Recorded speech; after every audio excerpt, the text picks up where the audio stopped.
You're sitting at the kitchen table with a cup of tea going cold, sorting through the usual post, when one envelope makes you stop. It looks official. The wording is stiff. There's a reference number you do not recognize. Then the phone rings, or there's a knock at the door, and suddenly a quiet morning turns into that uncomfortable feeling that something to do with your home is happening just outside your control.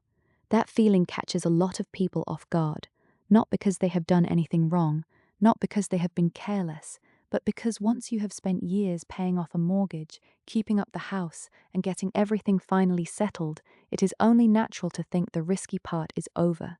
The house is yours, the paperwork is done, the biggest battles have been fought. But that is exactly where many older homeowners can be caught out. After 60, and especially if you own your home outright, live alone, or handle most paperwork by yourself, the real issue is often not whether you worked hard enough to secure the home. It is whether the legal record behind that home is still being watched, and whether the money tied to living there is being checked properly. Because two very different problems can sit side by side on the same kitchen table. One is the worry that somebody could interfere with the ownership record of your property, use false paperwork, or pressure you into signing something you do not fully understand. The other is quieter, but still costly. You may be paying more than you need to on council tax, simply because a discount or reduction was never applied, never explained, or never claimed. That is why this matters. For many people, the home is not just an address, it is the biggest thing they own. It may represent decades of work, sacrifice, routine, and memory. So when a stranger on the phone mentions a title problem, a charge against the property, urgent legal forms, or some issue that must be sorted today, it hits a nerve very quickly. And that pressure is often the point. A lot of older homeowners were brought up to be polite, to deal with paperwork promptly, and to take official-sounding matters seriously.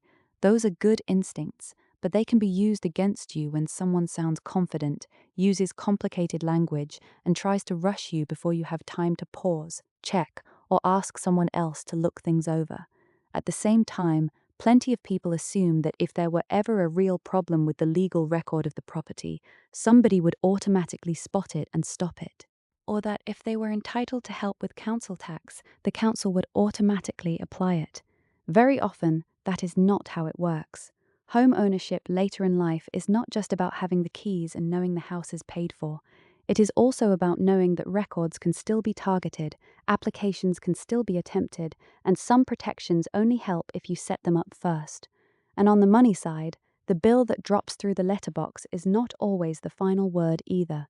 If your circumstances have changed, if you live alone, if income is tight, or if illness has affected someone in the household, there may be reductions worth checking, not because anybody is doing you a favor, but because some of these protections exist in law and still go unclaimed every year.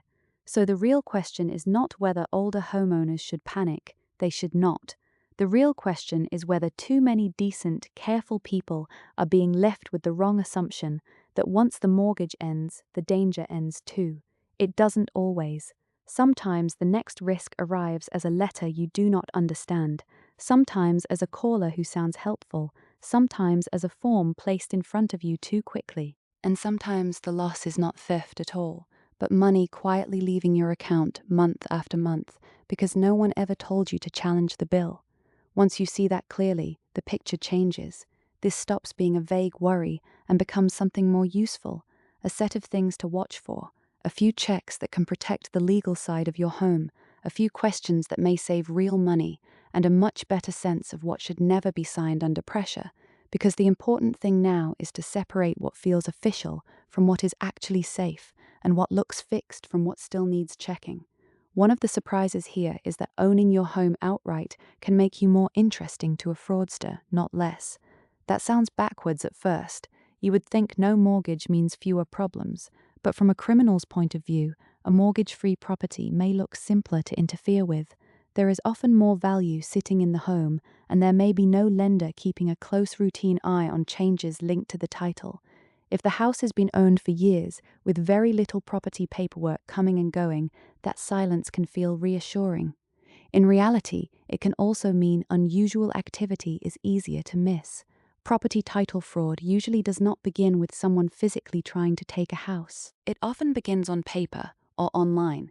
Someone may use forged identity documents, a false address, or fake legal paperwork to pretend to be the owner. From there, they may try to sell the property, remortgage it, or secure a loan against it. The key thing to understand is that the legal record matters. If someone can get false information into a process, the damage can start before the real owner knows anything is wrong. This is one reason older homeowners, especially those living alone or helping an elderly relative from a distance, need to think a little differently about what safe means. Safe does not just mean the doors are locked and the mortgage is paid. It also means the property record is being watched, and before anything serious happens, the first sign may be something that feels small: a phone call, a letter mentioning the land registry, a visitor saying there is an issue with the deed, a debt, a charge, or a document that needs signing quickly. That is where confusion can be used as a tool. Pressure is one of the biggest warning signs. Real legal and government processes do not work by pushing someone to sign property papers on the doorstep. They do not need secrecy. They do not need you to keep family out of it. They do not need a courier collecting signed forms in an hour. When somebody wants a decision before you have time to think, check, or ask another person to read the document, that urgency matters. This is also where equity release fraud can come into the picture. Equity release itself is a real and regulated area, but that is exactly why people need to be careful. A document may be presented as a routine financial option, a simple adjustment, or a way to free up money, but if it is not explained properly, it may affect borrowing against the home, ownership rights, or even who has authority to make decisions later. The same caution applies to paperwork involving power of attorney. These are not small forms. They can have long-term consequences. The good news is that there are practical protections, and one of the most useful is free. HM Land Registry offers a property alert service for registered properties. It is designed to let you know if certain activity appears against a property you are monitoring. It does not make fraud impossible, and it does not replace being careful with documents, but it gives you visibility. For many people, that alone is a huge improvement. There is also a voluntary restriction that many homeowners may want to ask about, often called a Form LL restriction. In simple terms, it adds an extra legal check by requiring a conveyancer or solicitor to certify identity before a sale or mortgage can be registered. Again, it is not magic, but it can make the process harder for someone trying to use false documents.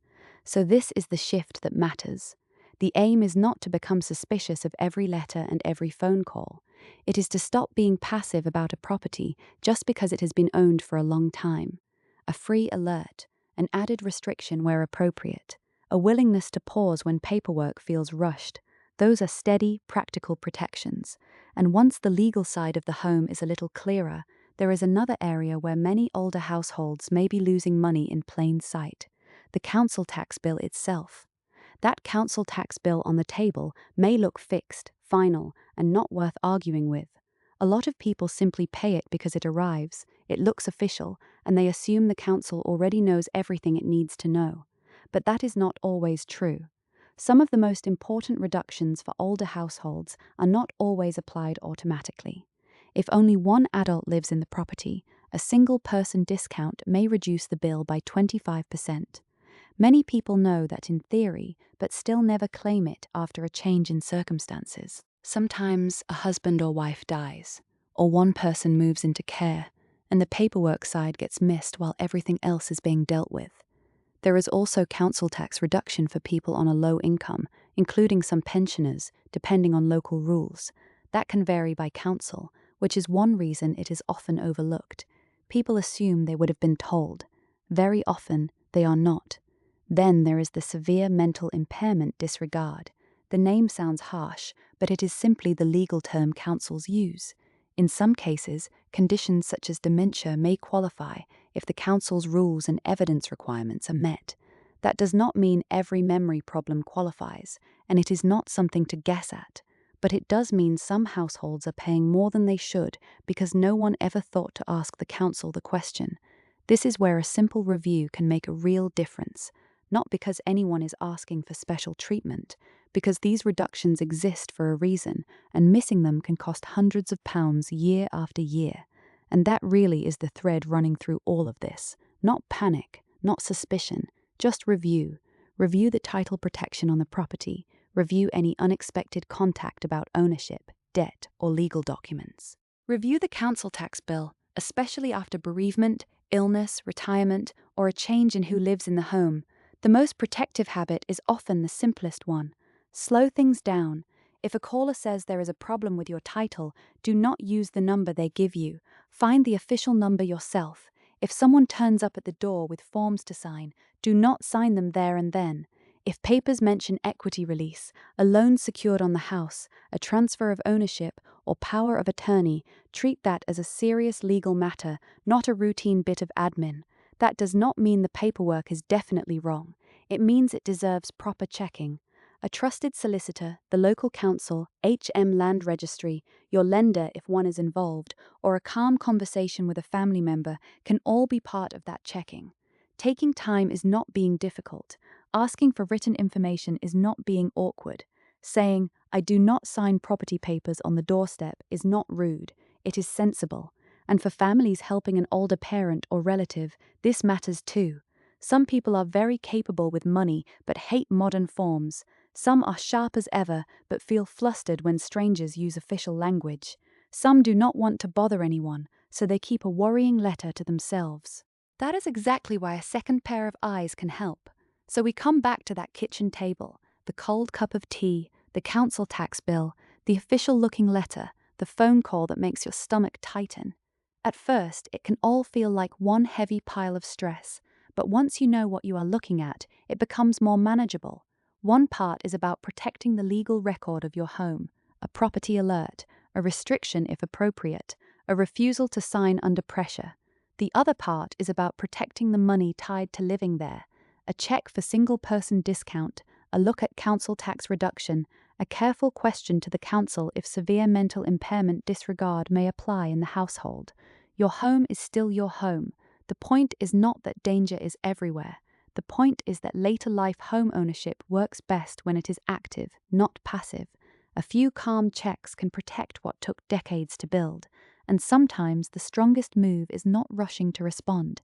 It is pausing, verifying, and keeping control in your own hands.